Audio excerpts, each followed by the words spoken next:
411 vacancy आई है RO ARO की। और ऐसा माहौल है जैसे उत्सव कोई मन रहा हो। और ऐसा इसलिए है कि एक लंबे अरसे के बाद तो वैकेंसी आई है, बड़ा इंतज़ार किया है आप लोगों ने। लगभग 2 साल 3 साल से ये इंतज़ार हो रहा था। 2021 वाली वैकेंसी थी, उसके बाद अब आई है। दूसरी बात है कि 25 करोड़ की आबादी वाले एक राज्य में, अगर आप इसे देश मान लें जहाँ पर 25 करोड़ की जनसंख्या रहती है और 300-400 वैकेंसी आने पे अगर उत्सव मनता है, तो ये विडंबना है, ये एक मजाक है सिस्टम पे। सीटें बहुत ज़्यादा खाली हैं, पूरी भेजनी चाहिए, अधिकतम संभव पदों पर वैकेंसी निकलनी चाहिए। लेकिन फ़िलहाल जो आई है उसमें उत्सव जैसा माहौल इसीलिए है कि जब सूखा पड़ जाता है और थोड़ी बहुत बारिश उसके बाद होती है ना, तो उसमें भी खुशी मनती है। ठीक वही यहाँ पर हो रहा है। सिस्टम ही इसके लिए जिम्मेदार है, ऐसा माहौल ही हो गया है। अब क्या किया जाए। पहले वैकेंसीज़ जब कंपटीशन बहुत कम रहते थे तो ज़्यादा आती थी और अधिकतम संभव पदों पर निकाली जाती थी। फ़िलहाल आपका टारगेट एक पद को पाना है, तो वैकेंसी से इतना ज़्यादा फ़र्क नहीं पड़ता है। आपकी तैयारी जितनी ज़्यादा सुदृढ़ रहेगी उतना ही ज़्यादा आपको परीक्षा में मदद मिलेगी। ये वैकेंसी के जो नंबर हैं, इस पे उछलने का, इसमें उत्सव मनाने का कोई मतलब होता नहीं है। आपको सही दिशा में तैयारी करनी है। जीएस एक बड़ा पोर्शन होता है, चुनावी वर्ष है। अगर अच्छे से तैयारी करेंगे तो एक से अधिक परीक्षाओं में सफलता मिल सकती है। इसलिए आप सही दिशा में तैयारी करें, गंभीरता से तैयारी करें। ये उछल कूद मचाने से और हंसी मजाक से कुछ नहीं होगा। चलिए फ़िलहाल इस सप्ताह के करंट अफेयर्स देख लेते हैं, फिर हम अगली वीडियो में आरओ यारो के बारे में चर्चा करेंगे। 2 अक्टूबर महात्मा गांधी की जयंती होती है। साथ ही लाल बहादुर शास्त्री जो पूर्व प्रधानमंत्री थे, इनकी भी जयंती होती है। ये बात भूलिएगा नहीं। संयुक्त राष्ट्र के द्वारा 2007 में 2 अक्टूबर को अंतर्राष्ट्रीय अहिंसा दिवस के रूप में नामित किया गया। अर्थात अंतर्राष्ट्रीय अहिंसा दिवस के रूप में 2 अक्टूबर को मनाया जाता है संयुक्त राष्ट्र के द्वारा। कैमूर वन्यजीव अभ्यारण्य तेजी से देखेंगे, क्योंकि हमने पहले देख चुका है ये सब, देख लिया है ये सब। कैमूर वन्यजीव अभ्यारण्य बिहार का दूसरा टाइगर रिजर्व ये बनेगा। अभी हाल ही में एनटीसीए ने इसके लिए मंजूरी दे दी है। जीएसटी सहाय ये क्या है, तो एमएसएमई के लिए, एमएसएमई को मदद देने के लिए इनवाइस फाइनेंसिंग लोन्स प्लेटफॉर्म है, सिडबी के द्वारा इसको लॉन्च किया गया है। ठीक है, तो याद रखिएगा किसके द्वारा लॉन्च किया गया, किसके लिए है। 2018 everyone is a hero Malayalam movie है। 100 करोड़ का आंकड़ा सबसे तेज पार करने वाली मलयालम फिल्म है। 96वें ऑस्कर में जो इस वर्ष आयोजित होंगे, आधिकारिक प्रविष्टि है भारत की, इसलिए महत्वपूर्ण है। एशियन गेम्स 2023 जो कि चाइना में चल रहे हैं, हालांकि इसकी चर्चा हम लास्ट में करेंगे। आज अंतिम दिन है 8 अक्टूबर, तो कल हम इसके बारे में पूरा मेडल टैली और जितने रिकॉर्ड बने हैं उनके बारे में बात करेंगे।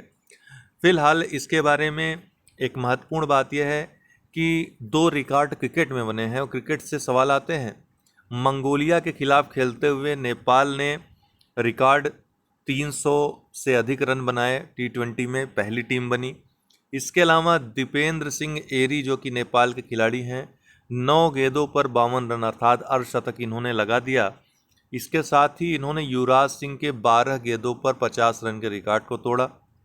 इसके अलावा कुशल मल्ला नेपाल के खिलाड़ी हैं, दूसरे खिलाड़ी, इन्होंने 34 गेंदों पर शतक लगाकर रिकॉर्ड बनाया T20 में सबसे तेज शतक बनाने का। इन्होंने डेविड मिलर जो कि दक्षिण अफ्रीका के हैं और रोहित शर्मा जो कि भारतीय हैं, इनके 35 गेंदों पर शतक लगाने के रिकॉर्ड को पीछे छोड़ दिया।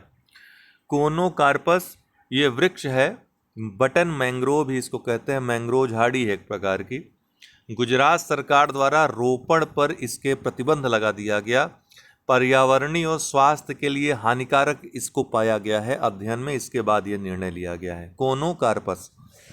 सरना कोड ये झारखंड सरकार का एक प्रस्ताव है सरना धर्म से संबंधित। सरना धर्म दरअसल आदिवासियों के धर्म को सरना धर्म नाम दिया गया है और उनसे संबंधित एक कोड जारी किया गया है। झारखंड सरकार का ये प्रस्ताव है जिसको केंद्र सरकार के पास इन्होंने भेजा है। ठीक है। सरना धर्म ये प्रकृति पूजा से संबंधित है। देश के तमाम जो आदिवासी समुदाय हैं उनके कोई न कोई प्रकृति से संबंधित देवता हैं। ऋग्वैदिक जो देवताओं का हम वर्णन देखते हैं उसका सही से अगर अनुपालन अगर कहीं होता है तो वो जो आदिवासी समुदाय के लोग हैं, हमारे भाई हैं, वो करते हैं। ठीक है। नोबेल पुरस्कार 2023 पुरस्कार राशि को बढ़ा दिया गया है। इस वर्ष 11 मिलियन स्वीडिश क्रोनर कर दिया गया है। पहले ये 10 मिलियन क्रोनर था। तो आपको ये बता दें कि 1 मिलियन क्रोनर की वृद्धि हुई है। नोबेल पुरस्कार अर्थशास्त्र का मिलने के बाद हम कंप्लीट लिस्ट इसकी देंगे। डॉक्टर मोहम्मद मुइज़्ज़ू मालदीव के नए राष्ट्रपति ये होंगे। क्या नाम है? डॉक्टर मोहम्मद मुइज़्ज़ू। इन्होंने राष्ट्रपति चुनाव जीता है। संप्रीति 11 ये भारत और बांग्लादेश का संयुक्त सैन्य अभ्यास है। मेघालय की सीमा पर अभी हाल ही में आयोजित हुआ। रुइक सिक्यांग झांग ये कौन है? कैलिफोर्निया विश्वविद्यालय की प्रोफेसर हैं। यूएसए के कैलिफोर्निया विश्वविद्यालय की प्रोफेसर हैं। इनको शास्त्र रामानुजन पुरस्कार 2023 से सम्मानित किया गया गणित के क्षेत्र में उल्लेखनीय योगदान के लिए। हैदराबाद यहाँ भारत के पहले, ध्यान रखिएगा, भारत के पहले सोलर रूफ साइकिलिंग ट्रैक का उद्घाटन किया गया। कहाँ पर? हैदराबाद में। डॉक्टर भीमराव अंबेडकर की भारत के बाहर सबसे बड़ी प्रतिमा कहाँ स्थापित हुई है? यूएसए में, ध्यान रखिएगा। कैलिप्सो मिशन नासा का जलवायु और मौसम का अध्ययन करने वाला मिशन है। 2003 में इसको लॉन्च किया गया था। हाल ही में बंद करने का निर्णय लिया गया है। ऑस्ट्रेलिया के जंगलों में जो आग लगी थी, उल्लेखनीय भूमिका इस मिशन की रही थी, उसके बारे में जानकारी देने में। R21 या मैट्रिक्स M ये पूछेगा प्रश्न, याद रखिएगा। विश्व स्वास्थ्य संगठन के द्वारा मलेरिया के इस दूसरी वैक्सीन को मंजूरी दी गई। तो ये किसकी वैक्सीन है? मलेरिया की। इसके पहले मॉस्क्यूरिक्स RTS को मंजूरी दी गई थी, वो पहली वैक्सीन थी। अब ये दूसरी वैक्सीन है। प्रोजेक्ट मारियाना ये क्या है, किससे संबंधित है? तो bank of international settlements BIS और फ्रांस, सिंगापुर, स्विट्जरलैंड के केंद्रीय बैंकों के मध्य ये प्रोजेक्ट एक चलाया जा रहा है। इनके सहयोगात्मक प्रयास से डिजिटल मुद्राओं के निपटान का परीक्षण किया गया। इसका नाम रखा गया प्रोजेक्ट मारियाना। बिहार जातिगत जनगणना यहाँ पर कराया गया था, जातीय सर्वेक्षण कराया गया था अभी हाल ही में। राजस्थान की सरकार ने भी ऐसा कुछ निर्णय लिया है, तो उसके बारे में हम अगला वीडियो में चर्चा करेंगे, नेक्स्ट परीक्षा खबरी अर्थात कल के वीडियो में। फिलहाल बिहार ने अपने जो जातिगत जनगणना कराई थी उसके आंकड़े सार्वजनिक किए हैं। इसके अनुसार जनसंख्या बिहार की लगभग 13 करोड़ है, जिसमें OBC 27%, EBC अर्थात अत्यंत पिछड़ा वर्ग 36%, सामान्य वर्ग 15.5%, SC 20%, ST 1.6% हैं। हिंदू 82% हैं, मुस्लिम 17.72% हैं। बाकी जो बचा खुचा प्रतिशत है अन्य संप्रदाय के लोगों का है। 5 अक्टूबर को विश्व शिक्षक दिवस मनाया जाता है। ICC क्रिकेट विश्व कप पुरुष वनडे टूर्नामेंट भारत की मेजबानी में आयोजित हो रहा है, जो 5 अक्टूबर से 19 नवंबर तक चलेगा। जो उद्घाटन मैच अर्थात पहला मैच हुआ, अंतिम अर्थात इसके पहले के विश्व कप फाइनल में फाइनल खेलने वाली दो टीमें अर्थात इंग्लैंड और न्यूजीलैंड के मध्य हुआ। कहाँ पर हुआ? नरेंद्र मोदी स्टेडियम में, जिसमें न्यूजीलैंड ने इंग्लैंड को बुरी तरीके से हरा दिया। इसमें 10 टीमें हिस्सा ले रही हैं। Australia, India, Pakistan, Afghanistan, Bangladesh, England, New Zealand, south Africa, Sri Lanka और नीदरलैंड। वेस्ट इंडीज भाग नहीं ले रही है। बहुत महत्वपूर्ण खबर है ये। यूथ हब भारत के युवाओं, विशेषतः लड़कियों व हाशिए पर रहने वाले युवाओं के लिए यूनिसेफ के द्वारा इसको लॉन्च किया गया है। यूथ हब ये युवाओं की मदद करेगा। मध्य प्रदेश की सरकार ने वन विभाग को छोड़कर सभी भर्तियों में महिलाओं को 35% आरक्षण देने का फैसला किया। कहाँ की सरकार ने? मध्य प्रदेश सरकार ने। सचिन तेंदुलकर ODI विश्व कप जो आयोजित हो रहा है उसके लिए ICC के वैश्विक राजदूत नियुक्त हुए हैं। पनडुब्बी ये अंडमान सागर में हाल ही में भारतीय वैज्ञानिकों के द्वारा खोजा गया सक्रिय ज्वालामुखी है। क्या नाम है इसका? पनडुब्बी। ये प्रश्न आने की संभावना बहुत ज़्यादा है। तेलंगाना में प्रधानमंत्री के द्वारा मुलुगु जिले में, कहाँ, मुलुगु जिले में एक केंद्रीय जनजातीय विश्वविद्यालय की स्थापना की घोषणा की गई है। देवी समक्का और सारक्का के नाम पर इस विश्वविद्यालय का नाम रखा जाएगा। ईरानी ट्रॉफी जो क्रिकेट से संबंधित है 2023-24, शेष भारत की टीम ने सौराष्ट्र को हराकर जीत लिया। ठीक है, कौन सी ट्रॉफी? ईरानी ट्रॉफी। नई Delhi Pacific Asia travel association travel mart 2023 कहाँ पर आयोजित हुआ? नई दिल्ली में। 7 अक्टूबर को दोस्तों विश्व कपास दिवस मनाया जाता है, विश्व वर्ल्ड कॉटन डे मनाया जाता है। 2019 से मनाया जा रहा है, WTO ने इसको मनाने की शुरुआत की है।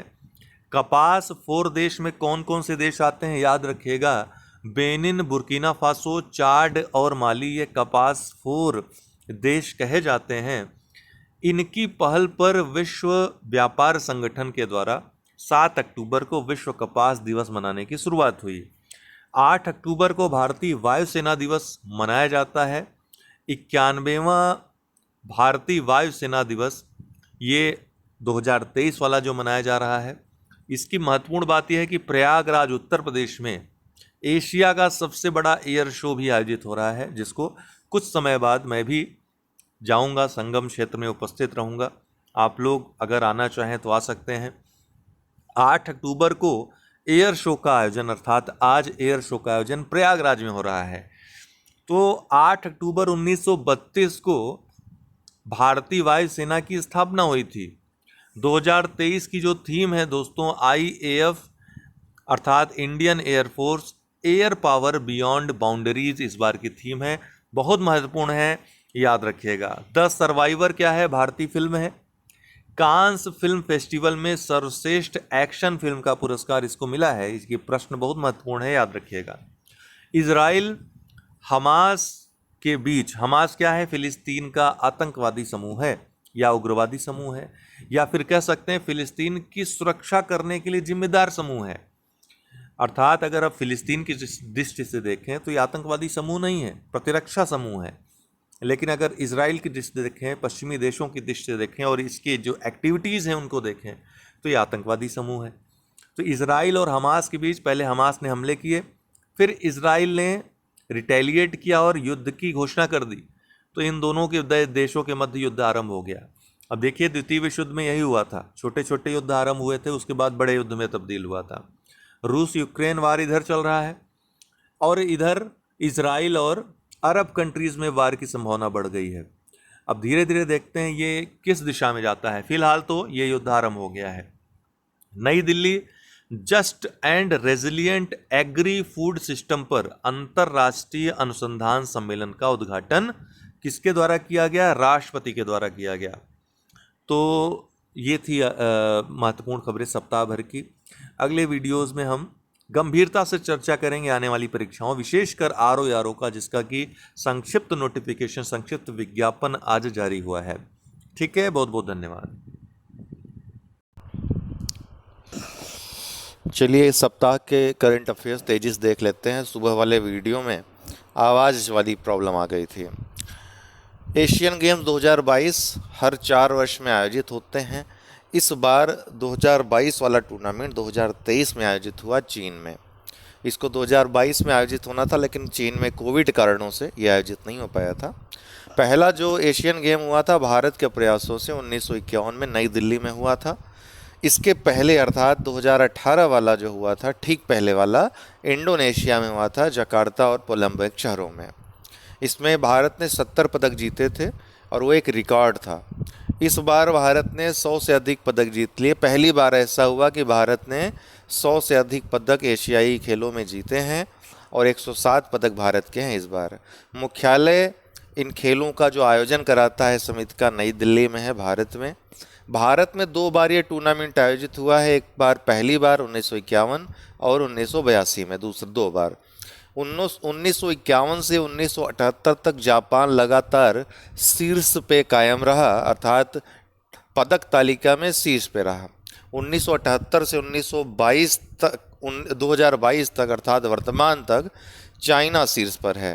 तो ये 2 ट्रेंड चले हैं, इनको याद रखिएगा। 2022 के खेल हांगझोऊ शहर चीन में हुए 2023 में। 2026 अर्थात अगला जो एशियाई खेल होगा नागोया शहर जापान में होगा। 1951 में जो पहले एशियाई खेल थे, पहले स्थान पे जापान रहा था, दूसरे पे भारत रहा था। भारत ने पहले एशियाई खेलों में 51 पदक जीते थे, जिसमें 15 स्वर्ण, 16 रजत और 20 कांस्य थे। सचिन नाग 100 मीटर दौड़ में स्वर्ण पदक जीतकर पहले भारतीय बने थे स्वर्ण पदक जीतने वाले। वहीं रोशन मिस्त्री 100 मीटर दौड़ में रजत पदक जीतकर पहली भारतीय महिला पदक विजेता बनी थीं। भारत ने एशियाई खेलों के सभी संस्करणों में स्वर्ण पदक जीता है। जितने आज तक आयोजित हुए हैं सब में भाग लिया है और सब में स्वर्ण पदक कम से कम एक जीता ही जीता है। 2022 के जो वर्तमान में एशियाई खेल हुए हैं, चीन 201 स्वर्ण, 11 रजत और 71 कांस्य जीतकर कुल 383 पदक जीतकर पदक तालिका में पहले स्थान पर रहा। पदक तालिका में दूसरे स्थान पर जापान रहा, तीसरे स्थान पे दक्षिण कोरिया रहा, वहीं चौथे स्थान पे भारत रहा। कुल 107 पदक भारत ने जीते, 28 स्वर्ण रहे, गोल्ड रहे भारत के, 38 रजत या सिल्वर रहे और 41 कांस्य या ब्रॉन्ज मेडल भारत ने जीते। एशियन गेम्स के इतिहास में भारत का अब तक का सर्वश्रेष्ठ प्रदर्शन है। पदकों के मामले में देखें तो भारत ने पहली बार 100 या उससे अधिक पदक जीते, ऐसा रहा ये टूर्नामेंट। देश के लिए पहला स्वर्ण पदक इस टूर्नामेंट में निशानेबाजी तिकड़ी टीम ऐश्वर्या प्रताप सिंह, दिव्यांश सिंह पवार और रुद्राक्ष पाटिल ने 10 मीटर एयर राइफल टीम स्पर्धा में जीता। भारत के 655 एथलीटों ने इसमें भाग लिया टूर्नामेंट में। जकार्ता इंडोनेशिया में 2018 में जो हुआ था, भारत के 70 पदक थे उसमें। बेकल किला हाल ही में चर्चा में रहा। केरल सरकार द्वारा इसको पर्यटन गतिविधियों का केंद्र बनाने की घोषणा की गई है। बेकल किला पूछ सकता है कहाँ स्थित है, तो ये कासरगोड जिला केरल में स्थित है। 1650 ईस्वी में केलाडी राजवंश के शिवप्पा नायक के द्वारा इसका निर्माण किया गया था।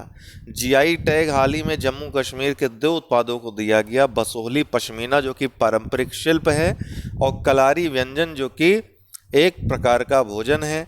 हल्दी एक मसाला है जो करकुमा लौंगा पौधे की जड़ से प्राप्त किया जाता है।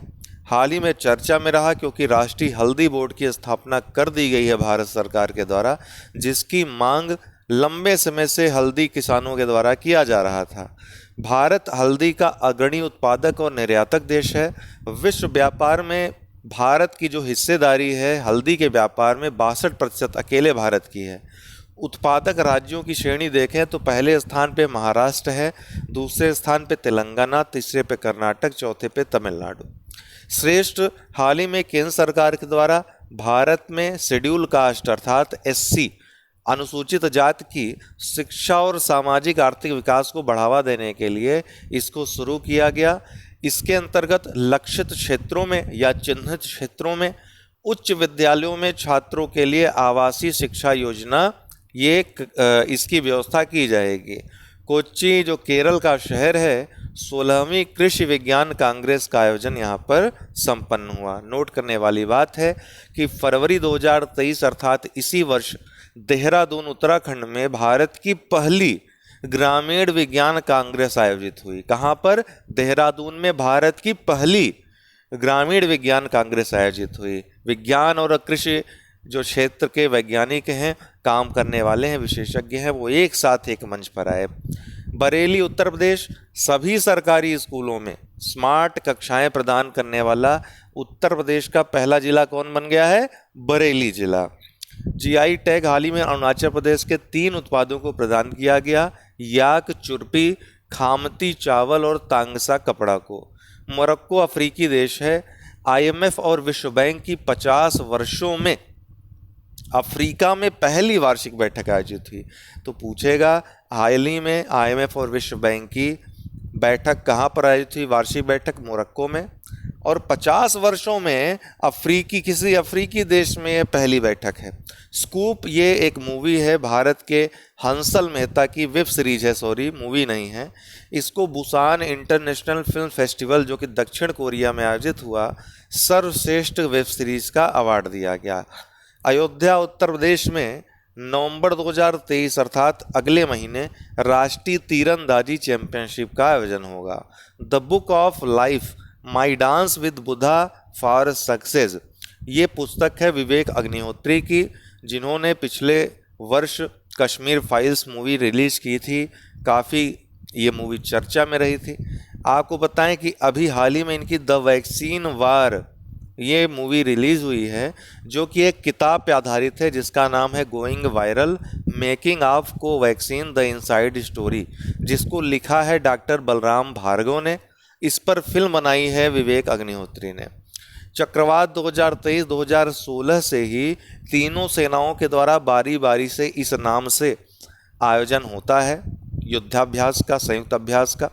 पिछला जो हुआ था आगरा में हुआ था, इस बार जो हुआ गोवा में हुआ, वो भारतीय नौसेना के द्वारा आयोजन हुआ इसका। नोबेल पुरस्कार 2023 चिकित्सा के क्षेत्र में न्यूक्लियोसाइड बेस पर कार्य करने के लिए हंगेरियन अमेरिकी कैटलिन कैरिको और यूएसए के ड्रू वेइसमैन दोनों लोगों को दिया गया। भौतिकी के क्षेत्र में परमाणु अध्ययन, परमाणु के टुकड़ों का अध्ययन करने के लिए यूएसए के पियरे एगोस्टनी, जर्मनी के फेरेंक क्रांज और स्वीडन के एनी हुइलियर, इन 3 वैज्ञानिकों को दिया गया। रसायन विज्ञान की श्रेणी में नैनो कणों का अध्ययन करने के लिए, विभिन्न उत्पाद बनाने के लिए मोंगी बावेंडी, लुइस ई ब्रूस और एलेक्सी आई एकिमो, ये तीनों ही अमेरिकी हैं।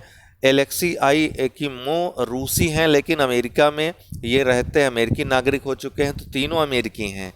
आपको बता दें कि मोंगो बावंडी और लुइस ई ब्रूस ने क्वांटम डॉट्स की खोज की है। एलेक्सी आई एकिमो ने नैनो कणों पर अध्ययन करके रासायनिक उत्पाद और नैनो कणों का निर्माण किया है।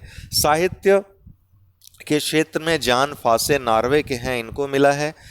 इन्होंने उपन्यास की एक नई शैली ईजाद की है जिसका नाम इनके नाम पर ही रखा गया है, फासे मिनिमलिज्म, जिसके लिए बहुत सारे साहित्य, बहुत सारे उपन्यास इन्होंने लिखे हैं और इसीलिए इनको जॉन फासे को साहित्य का नोबेल दिया गया है।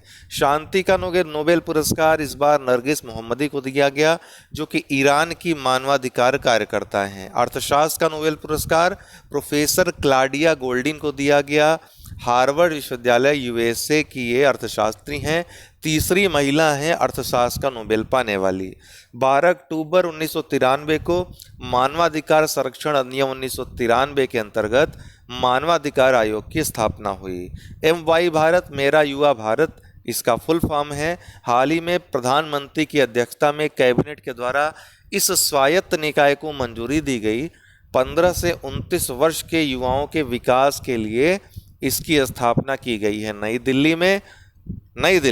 13 अक्टूबर को 9वें G20 पार्लियामेंट स्पीकर सम्मेलन अर्थात P20 का आयोजन हुआ। कहाँ पे? नई दिल्ली में। 11 अक्टूबर को अंतर्राष्ट्रीय बालिका दिवस के रूप में मनाया जाता है। कब से मनाया जाता है? तो 2012 से प्रतिवर्ष मनाया जाता है। इसके लिए 2011 में संयुक्त राष्ट्र महासभा ने घोषणा की थी। इस बार की जो थीम है, invest in girls rights, our leadership, our well being. Uttar Pradesh सरकार किस योजना या प्रोजेक्ट के तहत 3000 पिंक बूथ तथा 1100 महिला बीट कांस्टेबलों को इलेक्ट्रिक दोपहिया स्कूटर प्रदान करेगी? तो सेफ सिटी प्रोजेक्ट के तहत। लेक लड़की, ये इसका अर्थ होता है मराठी में प्यारी बेटी। तो महाराष्ट्र सरकार की योजना है। इसके तहत गरीब परिवार की बेटी के लिए 1 लाख रुपए की वित्तीय सहायता दी जाएगी। राष्ट्रीय टेली मानसिक स्वास्थ्य कार्यक्रम, टेली मानस जिसको कहते हैं, मोबाइल से मानसिक रोगियों को सेवाएं प्रदान करना इसका मुख्य लक्ष्य है। 2022 में इसको शुरू किया गया था 10 अक्टूबर 2022 को। दरअसल 10 अक्टूबर को मानसिक स्वास्थ्य दिवस के रूप में मनाया जाता है। इसी दिन इसकी शुरुआत हुई थी। आपसे पूछ सकता है कि राष्ट्रीय मानसिक स्वास्थ्य सर्वेक्षण कब प्रकाशित हुआ था भारत में? 2015-16 में। इसका आंकड़ा जो महत्वपूर्ण था ये था कि भारत में 10% आबादी मानसिक रोगों से ग्रसित है। गोवा, यहाँ 37वें राष्ट्रीय खेलों का आयोजन होगा। भारत और किस देश के मध्य 5 वर्षों के लिए रक्षा सहयोग पर समझौता हुआ है? तंजानिया और भारत के मध्य। उन्नाव जो कि उत्तर प्रदेश का जिला है, यहाँ पर CM योगी आदित्यनाथ के द्वारा राजा राव की प्रतिमा का अनावरण किया गया। सात्विक साईराज और चिराग शेट्टी इनको बैडमिंटन जो BWF है उसकी रैंकिंग में पहला स्थान मिला है इनकी जोड़ी को। 10 अक्टूबर 2023 को राष्ट्रीय टेली मानस स्वास्थ्य कार्यक्रम क्रियान्वयन पुरस्कार इस योजना के 1 वर्ष पूरे होने पर घोषित किए गए। 4 श्रेणियों में पुरस्कार दिए गए हैं। बड़े राज्यों की श्रेणी में तमिलनाडु को पहला पुरस्कार, दूसरा पुरस्कार महाराष्ट्र को, तीसरा उत्तर प्रदेश को, जो कि महत्वपूर्ण है। छोटे राज्यों की श्रेणी में तेलंगाना को पहला, झारखंड को दूसरा, तीसरा पुरस्कार केरल को। उत्तर पूर्वी राज्यों में असम को प्रथम पुरस्कार, मिजोरम को दूसरा पुरस्कार, मणिपुर को तृतीय पुरस्कार। केंद्र शासित प्रदेशों में जम्मू कश्मीर को प्रथम पुरस्कार, द्वितीय पुरस्कार दिल्ली को, दादरा नगर हवेली और दमन दीव को तृतीय पुरस्कार। शर्म शेख मिस्र में विश्व कैडेट शतरंज चैंपियनशिप आयोजित हो रही है। भारतीय टीम ने मध्य पूर्व के टेंशन को देखते हुए अपना नाम वापस ले लिया है। ग्लोबल हंगर इंडेक्स 2023 जो कि कंसर्न वर्ल्ड वाइड और वेल्थ हंगर हिल्पे जर्मनी की संस्था है, इसके द्वारा जारी होता है, इन दोनों संस्थाओं के द्वारा। आपको बताते हैं कि भारत की रैंकिंग इस बार 4 स्थान गिर गई है और गंभीर श्रेणी में भारत पहुंच गया है। रैंकिंग के अनुसार देखें तो, पॉइंट के अनुसार देखें तो पॉइंट में बहुत कोई महत्वपूर्ण तब्दीली नहीं हुई है। भारत सरकार ने इस इंडेक्स को सिरे से खारिज कर दिया, बिल्कुल वाहियात और बकवास बताया। ठीक है, उसका कारण भी साफ साफ दिख रहा है कि श्रीलंका जैसे और पाकिस्तान जैसे देश जो कि भुखमरी के भयावह स्थिति से गुजर रहे हैं, वो भारत से ऊपर रखे गए हैं रैंकिंग में। इसलिए कहीं ना कहीं इस इंडेक्स में सवाल खड़े होते हैं। फिलहाल इंडेक्स के बारे में याद रखिए, भारत का जो स्कोर है 28.7 है। ठीक है, जो कि गंभीर श्रेणी में भारत को बरकरार रखता है। 125 देशों में भारत को 111वें स्थान पर रखा गया है। भारत इसके पहले 2022 में 107वें स्थान पे था और 2015 में भारत 109वें स्थान पे था। भारत का स्कोर 2015 में 29.2 था, अभी स्कोर 28.7 है, तो इस स्कोर में इजाफा हुआ है। आप कह रहे होंगे इजाफा कैसे, पहले 29.2 था, ये तो हम घट गए। तो आपको बता दें कि 0 से 100 तक ये रैंकिंग में पॉइंट्स प्रदान किए जाते हैं 4 आधारों पर, 4 संकेतकों के आधार पर: अल्प पोषण, बौनापन, वेस्टिंग और बाल मृत्यु दर के आधार पे। 0 के जितना नज़दीक स्कोर रहेगा उतना ही अच्छा माना जाएगा, 100 के जितना नज़दीक रहेगा उसको उतना ही भुखमरी वाला देश माना जाएगा। कुल 20 ऐसे देश रहे जो पहले स्थान पे रहे बेलारूस के साथ, वहीं 125वें स्थान पे मध्य अफ्रीकी गणराज्य रहा सबसे निचले पायदान पे। ठीक है, तो भारत के जो पड़ोसी देश रहे, पाकिस्तान 102वें पे, बांग्लादेश 81वें पे, नेपाल 69वें पे, श्रीलंका 60वें पे। चाइना की बात करें तो पहले स्थान पर, अर्थात जो 20 देश हैं उसमें चाइना भी है। आवधिक श्रम बल सर्वेक्षण रिपोर्ट 2022-23, देश में महिला श्रम बल भागीदारी बढ़ करके कितनी हो गई है, 37% हो गई है। और कितनी बढ़ गई है, 4.2% बढ़ गई है। पहले 33 थी, अब 37 हो गई है। तो ये मुख्य परीक्षा के लिए भी महत्वपूर्ण है। माइकल डगलस ये हॉलीवुड अभिनेता हैं, 54वां भारतीय अंतर्राष्ट्रीय फिल्म महोत्सव में सत्यजीत रे लाइफ टाइम अवार्ड से इनको सम्मानित किया जाएगा। ऑपरेशन अजय यह इजराइल में फंसे नागरिकों को, भारतीय नागरिकों को वापस लाने के लिए भारत सरकार का अभियान है। NTPC national thermal power corporation Bharat की अग्रणी पीएसयू है, महारत्न कंपनी है। फोर्ब्स की विश्व के सर्वश्रेष्ठ नियोक्ता 2023 सूची में शामिल एकमात्र भारतीय पीएसयू एनटीपीसी है। मुंबई में 141वां अंतर्राष्ट्रीय ओलंपिक समिति आईओसी का सत्र आयोजित हुआ। यह दूसरा अवसर है जब भारत में कोई सत्र आयोजित हो रहा है।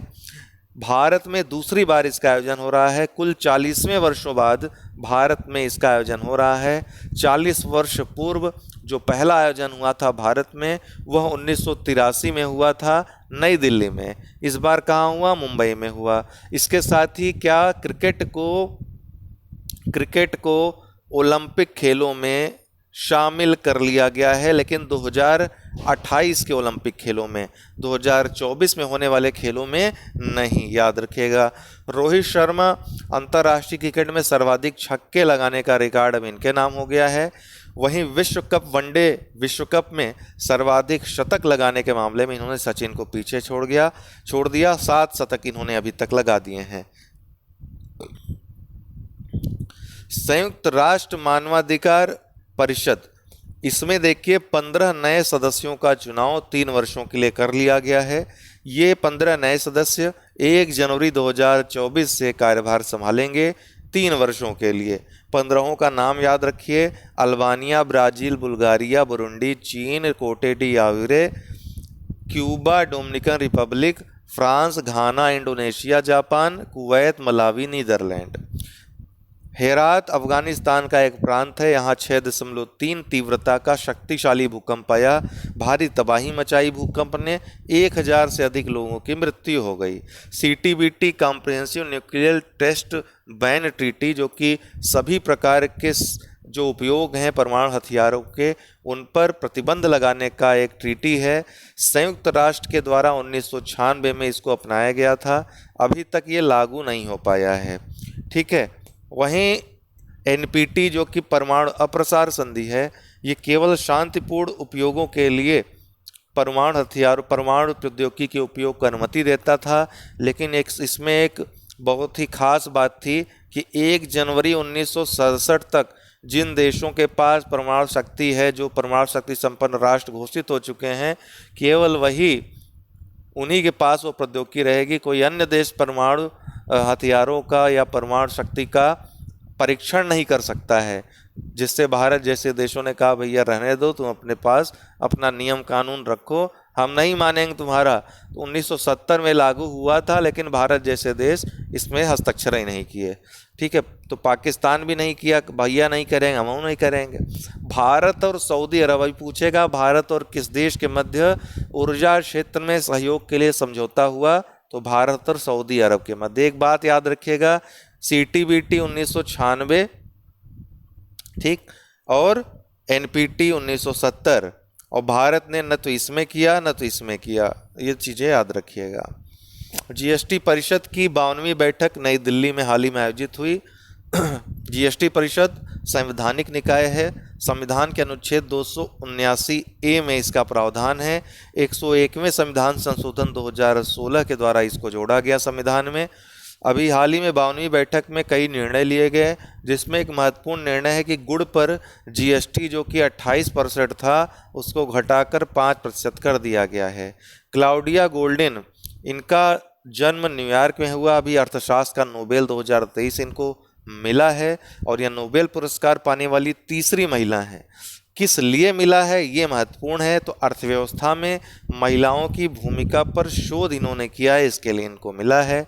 भारतीय भाषा उत्सव, शिक्षा मंत्रालय भारत सरकार के द्वारा देश में अखंडता, एकता और बंधुत्व को बढ़ावा देने के लिए, दक्षिण उत्तर सहयोग को बढ़ावा देने के लिए, समन्वय को बढ़ावा देने के लिए, जिस तरीके से पिछले दिनों तमिल काशी तमिल संगमम का आयोजन हुआ था, इसी तरीके से वैमनस्य दूर हो, भाषाओं के मध्य जो विवाद है, जो वैमनस्य है वो दूर हो, लोग एकजुट होकर के भारत की एकता अखंडता के लिए आगे बढ़ें। शिक्षा मंत्रालय भारत सरकार के द्वारा 28 सितंबर से 11 दिसंबर 2023 तक 75 दिनों का ये उत्सव मनाया जा रहा है। इसकी थीम रखी गई है भाषाएं अनेक, भाव एक। 30 सितंबर से 1 अक्टूबर 2023 2 दिनों का नई दिल्ली में भाषा व प्रौद्योगिकी पर शिखर सम्मेलन भी इसके तहत आयोजित हुआ। इसकी शुरुआत 28 सितंबर से हुई। कहाँ से हुई, तो अपने लखनऊ से हुई, उत्तर प्रदेश से। ये बहुत महत्वपूर्ण है। आपको बताएं कि 11 दिसंबर को दरअसल प्रसिद्ध तमिल कवि सुब्रमण्यम भारती की जयंती मनाई जाती है, और इनकी जयंती के अवसर पर ही भारतीय भाषा दिवस के रूप में भारत सरकार घोषित करने वाली है। प्रस्तावित है 11 दिसंबर को भारतीय भाषा दिवस के रूप में मनाने को। इसी उपलक्ष्य में ये उत्सव मनाया जा रहा है, भारतीय भाषा उत्सव। नीमच जिला मध्य प्रदेश में स्थित जिला है। भारत की सबसे बड़ी पंप भंडारण परियोजना का आरंभ यहाँ पर ग्रीनको ग्रुप के द्वारा किया गया। नई दिल्ली, यहाँ सैन्य कमांडरों का सम्मेलन आयोजित हो रहा है 16 से 20 अक्टूबर के बीच।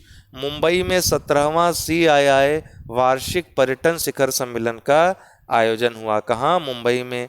अबू धाबी UAE की राजधानी है। International council on archives Congress का आयोजन यहाँ पर हुआ। कहाँ पर? अबू धाबी में।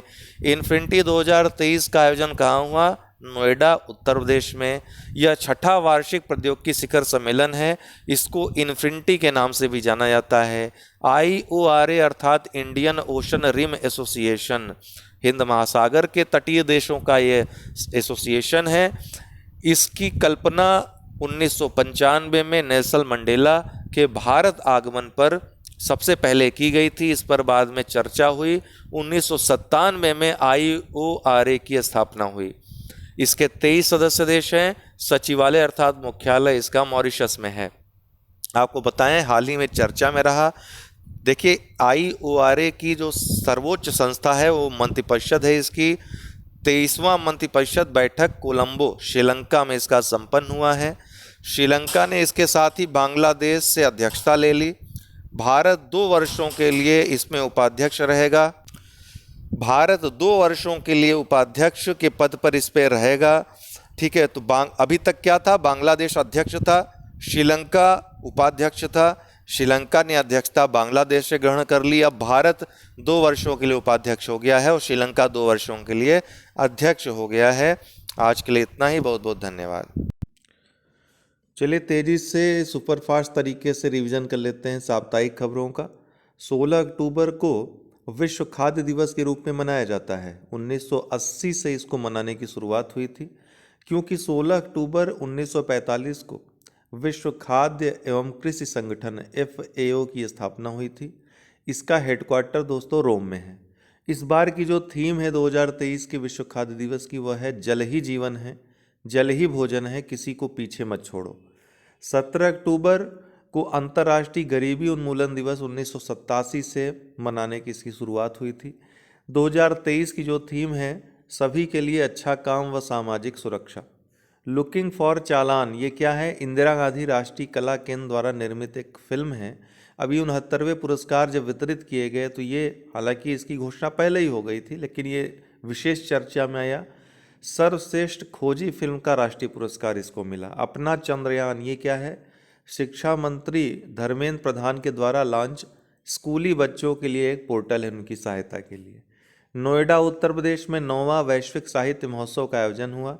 लाइफ टाइम अचीवमेंट पुरस्कार यहाँ पर डॉक्टर रमा सिंह को दिया गया। इसके साथ ही छठा अटल बिहारी वाजपेयी राष्ट्रीय पुरस्कार 8 लोगों को दिया गया। राम दयाल शर्मा, कृष्ण कन्हाई, अकरम खान, समीर अंजान जिनको शीतला पांडे जिनका मूल नाम है, ठीक है, सोमशेखरी, सीतेश, डाली डबराल और आदित्य आर्या। नोट करने वाली बात है कि अगस्त 2023 में इसी तरह का मिलता जुलता एक सम्मेलन, अंतर्राष्ट्रीय साहित्य महोत्सव जिसका नाम था उन्मेष, और लोक व जनजाति कला महोत्सव जिसका नाम था उत्कर्ष, ये दोनों मध्य प्रदेश की राजधानी भोपाल में अगस्त 2023 में आयोजित हुए। राष्ट्रपति के द्वारा इसका उद्घाटन किया गया था। नई दिल्ली में भारत स्टेम शिखर सम्मेलन, science technology engineering and mathematics शिखर सम्मेलन 2023 का 5वां संस्करण आयोजित हुआ। अभी हाल ही में भारत और किस देश के मध्य नई दिल्ली में 2+2 वार्ता हुई? तो भारत और यूनाइटेड किंगडम के बीच, भारत व यूनाइटेड किंगडम के मध्य यह पहली 2+2 वार्ता है। हालांकि इसमें जो शामिल हुए रक्षा मंत्रालय और विदेश मंत्रालय के अधिकारी सम्मिलित हुए इस सम्मेलन में। साइकी, नासा द्वारा लॉन्च एक अंतरिक्ष यान है, इसका नाम साइकी है। यह मंगल और बृहस्पति के बीच के क्षुद्र ग्रहों का अध्ययन करने के लिए भेजा गया है। जागेश्वर मंदिर और पार्वती कुंड कहाँ पर है प्रश्न आएगा, तो ये कुमाऊं क्षेत्र उत्तराखंड में स्थित हैं। प्रधानमंत्री के द्वारा हाल ही में अपनी यात्रा के दौरान लोगों को यहाँ पर यात्रा के लिए प्रोत्साहित किया गया।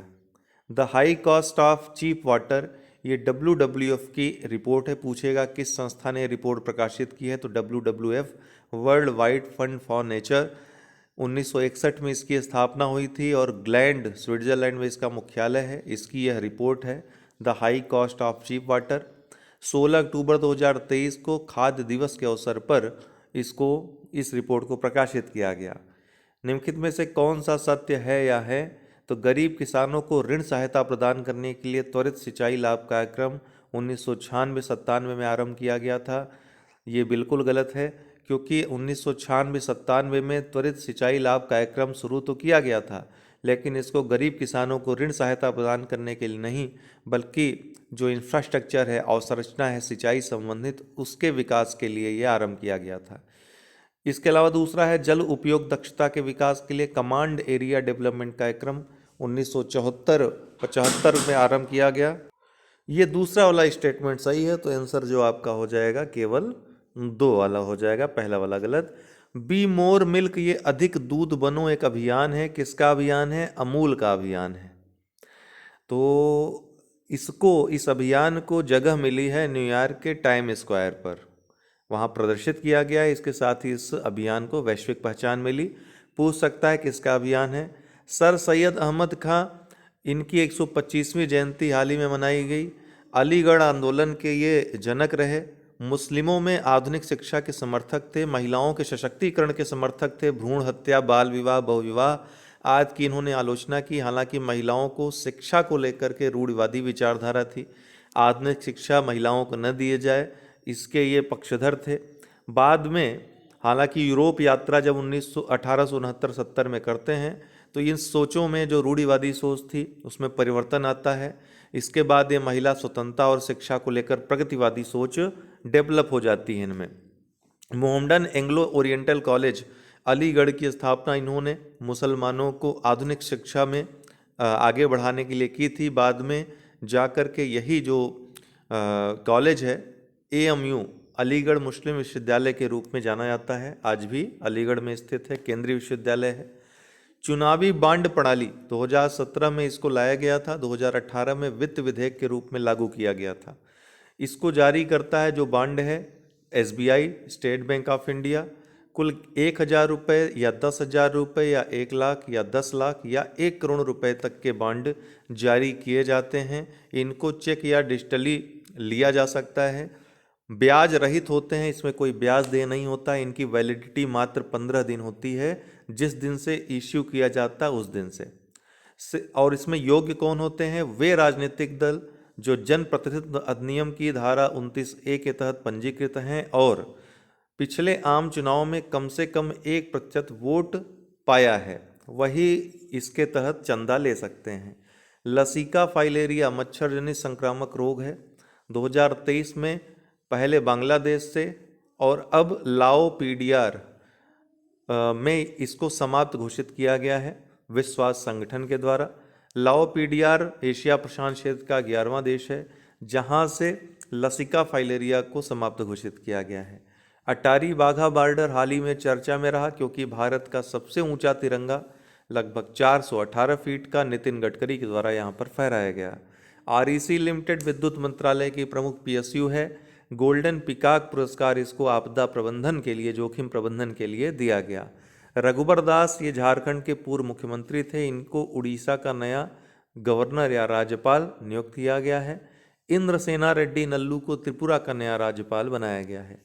मिशन होप इनिशिएटिव पंजाब सरकार द्वारा पंजाब को नशा मुक्त बनाने के लिए अमृतसर से शुरू हुआ इनिशिएटिव है। इसके तहत त्रिस्तरीय प्रार्थना, प्रतिज्ञा और खेल, ये इस योजना को चलाया जाएगा ताकि युवाओं को दूर किया जा सके नशा से। कोलकाता राष्ट्रीय हस्तशिल्प प्रदर्शनी, गांधी बुनकर मेला कपड़ा मंत्रालय के द्वारा यहाँ पर आयोजित हुआ। झूला घाट सस्पेंशन ब्रिज ये किन 2 देशों को जोड़ता है? तो भारत और नेपाल को। ये महाकाल नदी पर स्थित है, महाकाली नदी पर स्थित है। इसको हाल ही में चालू कर दिया गया, अभी तक ये निर्माणाधीन था। नमो भारत ये देश की पहली सेमी हाई स्पीड क्षेत्रीय रेल सेवा जो शुरू की गई है, उसमें चलने वाली ट्रेन का नाम है जिसको रैपिडेक्स कहा जा रहा था, अभी इसका नाम नमो भारत कर दिया गया है। इस रूट पे जो भी ट्रेनें चलेंगी उनको नमो भारत के नाम से जाना जाएगा। ये रूट दिल्ली, गाजियाबाद और मेरठ इस रूट से एक कॉरिडोर इसके लिए बनाया जाएगा, जिसमें कुल जो लंबाई रहेगी इस कॉरिडोर की 82 किलोमीटर रहेगी। 14 किलोमीटर दिल्ली का एरिया और 68 किलोमीटर उत्तर प्रदेश का एरिया इसमें शामिल है। इन ट्रेनों में अभी फिलहाल 6 कोचों को जोड़ने का, अर्थात 6 कोच इन ट्रेनों में रहेगा। बाद में हो सकता है बढ़ा दिया जाए। अभी जो शुरू किया गया है पहला फेज, यह साहिबाबाद, जो गाजियाबाद का एक शहर है, साहिबाबाद, गाजियाबाद, गुलधर, दुहाई और दुहाई डिपो, कुल 5 स्टेशनों जिनकी कुल लंबाई 17 किलोमीटर है। प्रधानमंत्री मोदी ने इसको शुरू किया। पूछेगा प्रश्न कहाँ से कहाँ तक? साहिबाबाद से दुहाई डिपो तक इसको शुरू किया गया है। 17 किलोमीटर कुल लंबाई है अभी पहले फेज की, जो अभी शुरुआत किया प्रधानमंत्री नरेंद्र मोदी ने। कुल लंबाई कितनी रहेगी इस रूट की? तो 82 किलोमीटर रहेगी। भारत, और सबसे महत्वपूर्ण बात है कि भारत की पहली सेमी हाई स्पीड क्षेत्रीय रेल सेवा है ये। अरुणाचल प्रदेश, बाघों की सुरक्षा के लिए विशेष बाघ सुरक्षा बल का गठन हाल ही में किस राज्य ने किया? अरुणाचल प्रदेश ने। अरुणाचल प्रदेश में जो प्रमुख टाइगर रिजर्व हैं उनका नाम याद रखिए, नामदफा, पक्के और कामलांग। 21 अक्टूबर को पुलिस स्मृति दिवस के रूप में मनाया जाता है। पामीर नॉट ये कहाँ पर स्थित है? तो जहाँ भारतीय और यूरेशियन प्लेटें मिलती हैं, टेक्टोनिक प्लेटें मिलती हैं, उस जगह पर यह स्थित है पामीर नॉट। 4 देशों के जंक्शन पर स्थित है। किन किन देशों के? अफगानिस्तान, चीन, पाकिस्तान और तजाकिस्तान। 20 अक्टूबर को विश्व सांख्यिकी दिवस ये मनाया गया। 2023 की जो थीम है, सतत विकास लक्ष्य की निगरानी के लिए राज्य संकेतक ढांचे को राष्ट्रीय संकेतक ढांचे के साथ संरेखित करना। ध्यातव्य है कि 29 जून को राष्ट्रीय सांख्यिकी दिवस के रूप में मनाया जाता है। इस वर्ष की जो थीम रही, सेम यही रही। धोर्डो गांव ये कच्छ जिला गुजरात में स्थित है। संयुक्त राष्ट्र विश्व पर्यटन संगठन द्वारा सर्वश्रेष्ठ पर्यटन गांव इसको घोषित किया गया है। धोर्डो गांव का रण उत्सव विश्व प्रसिद्ध है। द रिवर्स स्विंग ये अशोक टंडन की पुस्तक है, किसी खिलाड़ी की नहीं, ध्यान रखिएगा, अशोक टंडन की पुस्तक है। गोरखपुर पशु चिकित्सा विज्ञान महाविद्यालय का निर्माण यहाँ पर आरंभ हो गया है। आपको बता दें कि पंडित दीनदयाल उपाध्याय पशु चिकित्सा विज्ञान विश्वविद्यालय व गाय शोध संस्थान ये कहाँ पर स्थित है पूछेगा, तो मथुरा में स्थित है। ये जो महाविद्यालय स्थापित हो रहा है गोरखपुर में, ये इसी विश्वविद्यालय से संबद्ध है। ऑपरेशन चक्र द्वितीय ये किस संस्था के द्वारा चलाया गया अभियान है? तो सीबीआई के द्वारा। साइबर सक्षम वित्तीय अपराधों के खिलाफ चलाया गया अभियान है ऑपरेशन चक्र द्वितीय। विराट कोहली अंतर्राष्ट्रीय क्रिकेट में सबसे तेज 26,000 रन बनाने वाले ये बल्लेबाज बन गए हैं। आज के लिए इतना ही, बहुत बहुत धन्यवाद। चलिए तेजी से साप्ताहिक करंट अफेयर्स देख लेते हैं। 22 अक्टूबर को विश्व ऊर्जा दिवस के रूप में मनाया जाता है। 2012 में दुबई में विश्व ऊर्जा मंच के द्वारा दुबई घोषणा को अपनाया गया था, दुबई डिक्लेरेशन को। इसी संदर्भ में 22 अक्टूबर को विश्व ऊर्जा दिवस के रूप में मनाए जाने की घोषणा की गई। 24 अक्टूबर को क्या मनाया जाता है? संयुक्त राष्ट्र दिवस मनाया जाता है। क्यों? क्योंकि 24 अक्टूबर 1945 को संयुक्त राष्ट्र संघ की स्थापना हुई थी। इसे पहली बार 1948 को मनाया गया था। जो संयुक्त राष्ट्र दिवस था ये 1948 में पहली बार मनाया गया था। हरी माऊ शक्ति भारत और मलेशिया का संयुक्त सैन्य अभ्यास है। कहाँ पर आयोजित हुआ? भारत के उमरोई छावनी में आयोजित हुआ। ये उद्भव ये क्या है, या उद्धव क्या है? भारतीय सेना है तो एक प्रोजेक्ट है। प्राचीन ज्ञान और आधुनिक सैन्य शास्त्र से संबंधित है। प्राचीन ज्ञान और आधुनिक सैन्य शास्त्र को एक साथ लाएगा ताकि सेना को और ज्यादा कुशल बनाया जा सके। राफेल ग्रासी ये IAEA के अंतर्राष्ट्रीय परमाणु ऊर्जा एजेंसी के महानिदेशक हैं। भारत यात्रा में है वर्तमान में, इसलिए चर्चा में है। राफेल ग्रासी नाम याद रखें, रट लीजिए। 1957 में IAEA की स्थापना हुई थी वियना में। ऑस्ट्रिया की राजधानी है वियना, यहाँ पर हेडक्वार्टर है IAEA का। चंडीगढ़ विश्वविद्यालय अंतर्राष्ट्रीय संगीत व नृत्य उत्सव यहाँ पर आयोजित हुआ। कहाँ पे? चंडीगढ़ विश्वविद्यालय में अंतर्राष्ट्रीय संगीत व नृत्य उत्सव। बिशन सिंह बेदी ये पूर्व भारतीय क्रिकेटर थे, कप्तान भी थे। स्पिनर के रूप में अगर देखें तो तत्कालीन जब ये खेलते थे तो सर्वश्रेष्ठ इनको स्पिनर माना जाता था। इनका हाल ही में निधन हो गया। तेज और हमून चक्रवात, तेज चक्रवात अरब सागर में और हमून चक्रवात बंगाल की खाड़ी में आने वाला है। जुड़वा चक्रवात ये रहेंगे, अर्थात एक साथ जब चक्रवात आते हैं दोनों तरफ से तो इनको जुड़वा चक्रवात की स्थिति कहते हैं। तो इसकी भविष्यवाणी हाल ही में मौसम वैज्ञानिकों ने की। तो ये याद रखिएगा कि हमून चक्रवात कहाँ आया, बंगाल की खाड़ी में। तेज चक्रवात कहाँ पे आया, अरब सागर में। हांगझू चीन का शहर है, यहाँ पैरे एशियाई खेल अभी हाल ही में संपन्न हुए। आगे हम इसके विवरण के बारे में देखेंगे। उत्तर प्रदेश 500 करोड़ रुपए की, अति महत्वपूर्ण है ये फैक्ट, 500 करोड़ रुपए की मुख्यमंत्री हरित सड़क अवसंरचना विकास एजेंसी, जिसको सीएम ग्रिड योजना भी कहा जा रहा है, शहरी क्षेत्र के लिए योजना है, इसको मंजूरी दी गई। इसके लिए सरकार के द्वारा यूरीडा, शहरी सड़क अवसंरचना विकास एजेंसी की स्थापना की गई है इसके क्रियान्वयन के लिए। गोंडा ये उत्तर प्रदेश का जिला है। देश का सबसे बड़ा कन्या पूजन समारोह जिसका नाम शक्ति वंदन है, इसका आयोजन हुआ। मुख्यमंत्री स्वयं इस आयोजन में शामिल हुए। 11,880 बेटियों का कन्या पूजन इस दौरान किया गया। जिले की 9 महिलाओं को नव देवी पुरस्कार दिया गया। गोंडा के बारे में बात करें तो इसके साथ ही राज्य का पहला मिशन शक्ति कैफे, इसका उद्घाटन भी मुख्यमंत्री के द्वारा किया गया। एसएचजी जो सेल्फ हेल्प ग्रुप्स हैं, इनके द्वारा इस मिशन शक्ति कैफे का संचालन होगा। आपको बताएं कि ये जो शक्ति वंदन का आयोजन किया गया है, मिशन शक्ति जो अभियान है उत्तर प्रदेश सरकार का, उसके अंतर्गत जो 3 पहले हैं, सुरक्षा के लिए, स्वावलंबन के लिए और सम्मान के लिए, इनमें से जो तीसरी पहल है सम्मान, इसके अंतर्गत आता है। पिंक बालवर्म, पिंक बालवर्म एक कीट है, कपास की खेती में हानिकारक कीट इसको माना जाता है। हाल ही में बीटी कपास को काफी इसने नुकसान पहुंचाया है, जिससे किसान काफी इस समय दुविधा में है, काफी कठिन उनका जीवन हो गया है, यहाँ तक कि आत्महत्या की भी घटनाएं सामने आ रही हैं। एंथूरियम महोत्सव ये कहाँ पर मनाया गया, मिजोरम में। चेरिया पानी ये भारत श्रीलंका के मध्य एक यात्री नौका सेवा है, इसका नाम है चेरिया पानी। 110 किलोमीटर की इस सेवा को हाल ही में 40 वर्षों के बाद शुरू किया गया। नागपट्टिनम जो कि भारत में स्थित है और कांके संथुराई जो कि श्रीलंका में है, इसके बीच ये नौका सेवा शुरू की गई है। अपार ID, automated permanent academic account registry, जिसको एडुलाकर भी कहा जा रहा है, शिक्षा मंत्रालय के द्वारा एनईपी 2020, नई शिक्षा नीति 2020 के अनुरूप एक राष्ट्र एक छात्र आईडी, अर्थात छात्रों को डिजिटल पहचान प्रदान करने के लिए शुरू किया गया है। रियाद सऊदी अरब का शहर है, यहाँ 7वें फ्यूचर इन्वेस्टमेंट इनिशिएटिव का आयोजन हुआ। केंद्रीय मंत्री पीयूष गोयल ने इसमें भाग लिया। किसने भाग लिया, कहां पर हुआ, ये याद रखिए। उन्नति हुड्डा ये अबू धाबी मास्टर्स 2023 बैडमिंटन खिताब इन्होंने जीता है, उन्नति हुड्डा ने। आईएनएस इम्फाल प्रोजेक्ट 15B श्रेणी का भारत का तीसरा स्वदेशी स्टील्थ विध्वंसक युद्धपोत है। मझगांव डाक लिमिटेड के द्वारा इसका निर्माण किया गया है।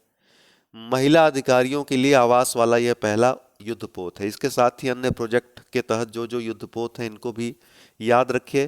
प्रोजेक्ट 15A के तहत INS Kolkata, INS Kochi, INS Chennai आते हैं। प्रोजेक्ट 15B जो कि 15A का ही उन्नत संस्करण है, इसके अंतर्गत ही INS Visakhapatnam, INS Mormugao, INS Imphal और आईएनएस सूरत आते हैं। प्रोजेक्ट 17 के तहत INS Shivalik, INS Satpura, INS Sahyadri आते हैं। प्रोजेक्ट 17A के तहत INS Nilgiri, INS Himgiri, INS Udaygiri आते हैं। प्रोजेक्ट 28 के तहत आईएनएस कामोर्टा, कदमत और किल्टान आते हैं। प्रोजेक्ट 75 के तहत आईएनएस कलावेरी, खंदेरी, करंज, वेला आदि आते हैं। प्रोजेक्ट 71 के तहत आईएनएस विक्रांत। प्रोजेक्ट 15 के तहत INS Delhi, INS Mysore, INS Mumbai. Project 25A के तहत आईएनएस रंजीत, आईएनएस ज्योति, कुलिश आदि आते हैं। 27 अक्टूबर 1947 को दोस्तों भारतीय पैदल सेना का इन्फेंट्री डे 27 अक्टूबर को मनाया जाता है। क्यों मनाया जाता है इन्फेंट्री डे? क्योंकि 27 अक्टूबर 1947 को जम्मू कश्मीर में मिलिट्री ऑपरेशन किया गया था, जब पाकिस्तान ने आक्रमण कर दिया था जम्मू कश्मीर पे। जब भारत और आक्रमण के बाद वहाँ के राजा हरि सिंह ने भारत के साथ विलय पत्र पर हस्ताक्षर किए थे, तब भारतीय सेना ने इसमें अभियान अपना चलाया था और फिर पाकिस्तान को उसमें मुंह की खानी पड़ी थी। जम्मू कश्मीर पे पूर्णतः नियंत्रण कर लिया था फिर भारत सरकार ने। तो जम्मू कश्मीर पे मिलिट्री ऑपरेशन की याद में, उसमें जो हमारे जवान शहीद हुए थे उनका जो शौर्य था उसको याद करने के लिए 27 अक्टूबर को इन्फेंट्री डे मनाया जाता है। अब आपको बताएं, ये पैदल सेना, जो भारतीय पैदल सेना थी, उसका ये पहला अभियान में था। तो इस बार 76वां इन्फेंट्री डे मनाया जा रहा है, पैदल सेना दिवस मनाया जा रहा है। 1948 से इसको मनाने की शुरुआत हुई थी। तो 26 अक्टूबर 1947 को जम्मू कश्मीर का विलय भारत में हुआ था। अगले ही दिन 27 अक्टूबर को यह अभियान शुरू हुआ था भारतीय सेना का। इसके साथ ही याद रखिएगा, भारतीय थल सेना दिवस 15 जनवरी को मनाया जाता है। यह उस दिन की याद में मनाया जाता है जब 15 जनवरी 1949 को फील्ड मार्शल के.एम. करियप्पा, पहले जनरल थे बाद में फील्ड मार्शल हुए, के.एम. करियप्पा ने भारतीय सेना की कमान ब्रिटिशों से ली थी।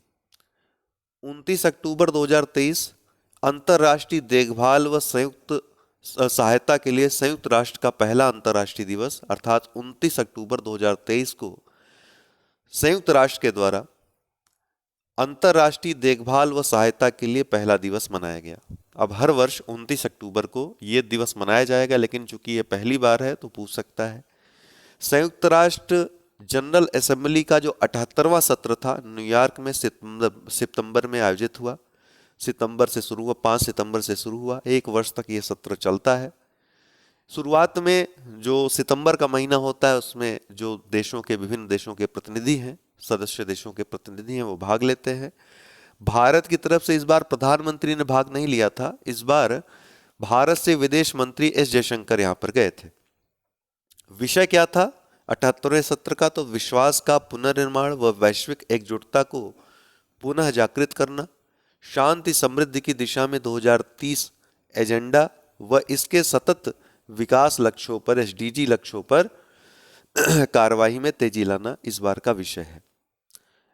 अध्यक्ष किसे बनाया गया है 78वें सत्र का? तो डेनिस फ्रांसिस का। ये महत्वपूर्ण है, ये प्रश्न आ सकता है, 5 स्टार क्वेश्चन है ये। त्रिनिदाद व टोबैगो के ये राजनयिक हैं, वृद्ध व्यक्ति हैं, डेनिस फ्रांसिस। इनको 78वें सत्र का अध्यक्ष बनाया गया है। मॉन्ट्रो कन्वेंशन ये किससे संबंधित है पूछेगा? तो बास्पोरस और डार्डानेल्स, ये दोनों जल संधियां जो हैं तुर्की में जो स्थित हैं, इनको नियंत्रित करने वाला अंतर्राष्ट्रीय समझौता है मॉन्ट्रो कन्वेंशन। श्रीलंका ने अपने यहाँ जो आर्थिक डामाडोल की स्थिति है उसको सुधारने के लिए पर्यटन गतिविधियों को बढ़ावा देने के उद्देश्य से भारत सहित 7 देशों को मुफ्त वीजा प्रदान किया है।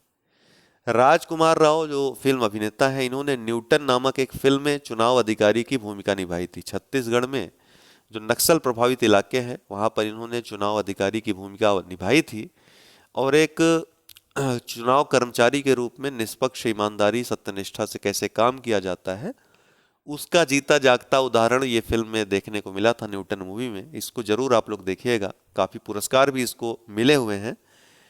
तो भारतीय निर्वाचन आयोग द्वारा लोगों को प्रेरित करने के लिए राष्ट्रीय आइकन राजकुमार राव को बनाया गया है। अशोक गाडगिल और सुब्रा सुरेश ये दोनों भारतीय अमेरिकी हैं। अमेरिका का सर्वोच्च वैज्ञानिक पुरस्कार इनको दिया गया है। देहरादून भारत में पर्यावरण मंत्रालय भारत सरकार के द्वारा वन अनुसंधान संस्थान, पूछता भी है कहाँ स्थित है, देहरादून में, वनों पर संयुक्त राष्ट्र फोरम का मेजबानी किया गया। कहाँ पर किया गया पूछेगा? भारत के द्वारा मेजबानी की गई वन अनुसंधान संस्थान देहरादून में। किसकी मेजबानी की गई? वनों पर संयुक्त राष्ट्र फोरम की। हेतल दवे भारत की पहली महिला सूमो पहलवान है ये। इन पर एक मूवी बनाई गई है सूमो दीदी, इसका प्रीमियर जापान के टोक्यो में होगा।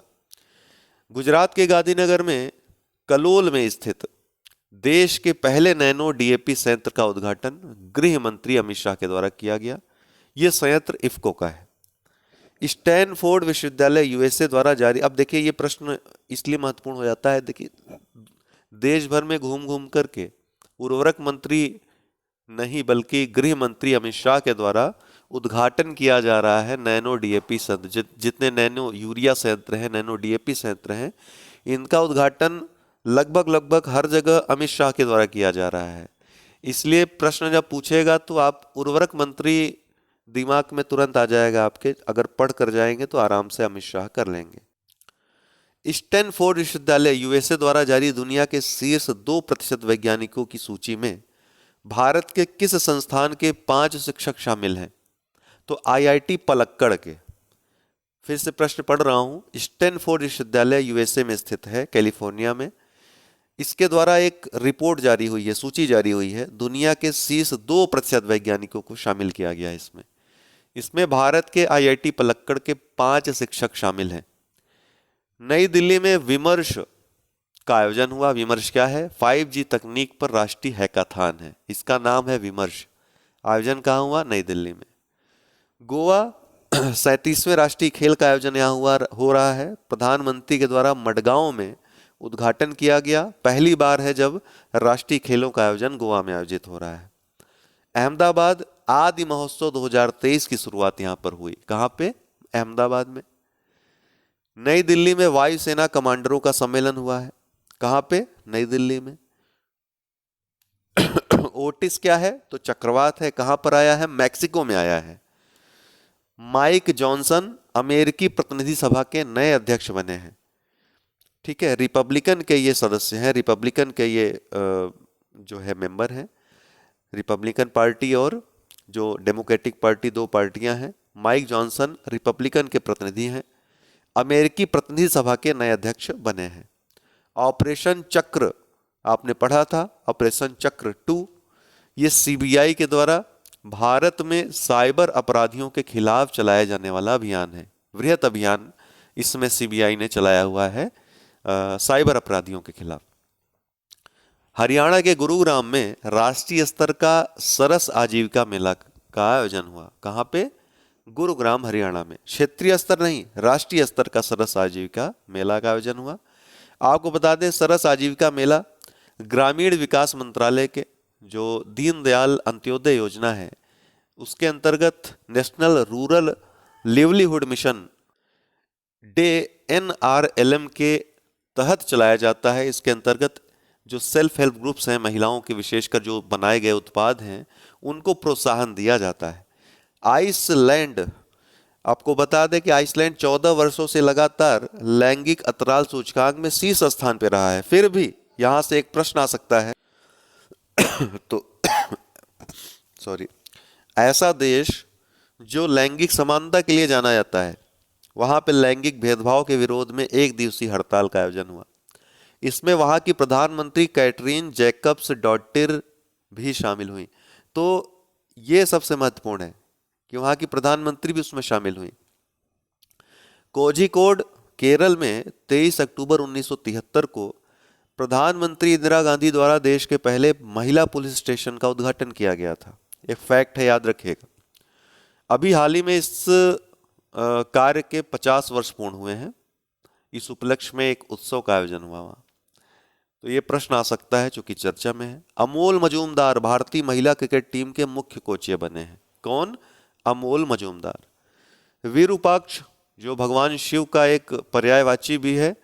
स्वदेशी उन्नत रडार है देश का, स्वदेश निर्मित उन्नत रडार है, वायुसेना के द्वारा इसके संचालन की तैयारी की जा रही, विभिन्न स्तरों पर यह चर्चा में आया है। नई दिल्ली, भारतीय सेना के द्वारा कहां पर चाणक्य रक्षा संवाद 2023 का आयोजन किया गया?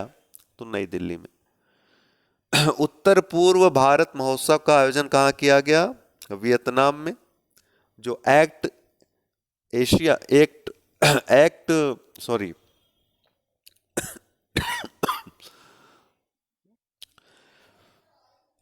ईस्ट पॉलिसी है भारत की, उसके अंतर्गत उत्तर पूर्व भारत महोत्सव का आयोजन कहां पर किया गया पूछेगा अभी हाल ही में? वियतनाम में।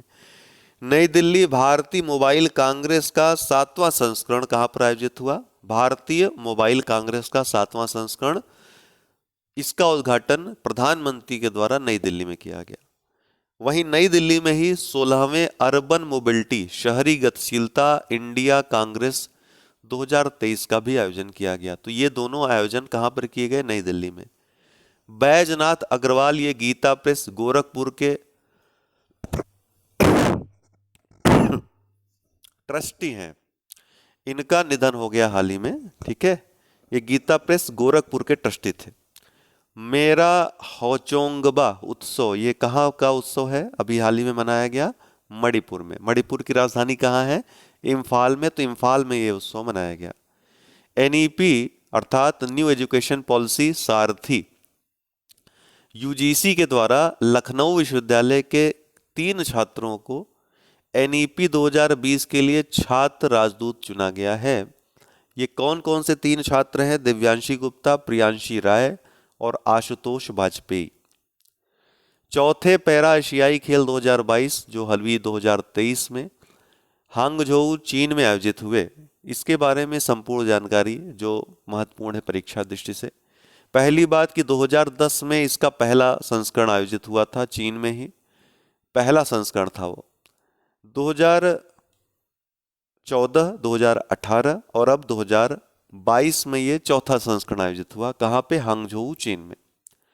कुल 43 देशों ने इसमें भाग लिया। भारत से अभी तक का सबसे बड़ा दल 303 एथलीटों का दल गया था। 191 पुरुष थे इसमें और 112 महिलाएं थीं। 2018 में इसके पहले 190 एथलीट गए थे भारत से, तो 303 इस बार गए हैं। पदक तालिका में शीर्ष पे चीन रहा, 214 स्वर्ण, 167 रजत और 140 कांस्य जीतकर कुल 521 पदक चीन ने जीते। ईरान ने कुल 131 पदक जीते जिसमें 44 स्वर्ण रहे। जापान ने कुल 150 पदक जीते जिसमें 42 स्वर्ण रहे। दक्षिण कोरिया ने 103 पदक जीते और 30 स्वर्ण रहे। भारत ने 29 स्वर्ण पदक जीते, कुल 111 पदक भारत के रहे। भारत के 29 स्वर्ण, 31 रजत और 51 कांस्य पदक रहे। 2018 में भारत का अभी तक सर्वश्रेष्ठ प्रदर्शन था 72 पदकों का, जिसमें 15 स्वर्ण भारत ने जीते थे। इस बार दुगनी मात्रा में जो स्वर्ण पदक भारत ने जीते, लगभग 29, अर्थात लगभग दुगना, और पिछली बार का भारत ने रिकॉर्ड भी तोड़ दिया। जो प्रतीक था चौथे पैरा एशियाई खेलों का, एवर फॉरवर्ड। शुभंकर क्या था? फीफी या फाई फाई भी कहते हैं इसको।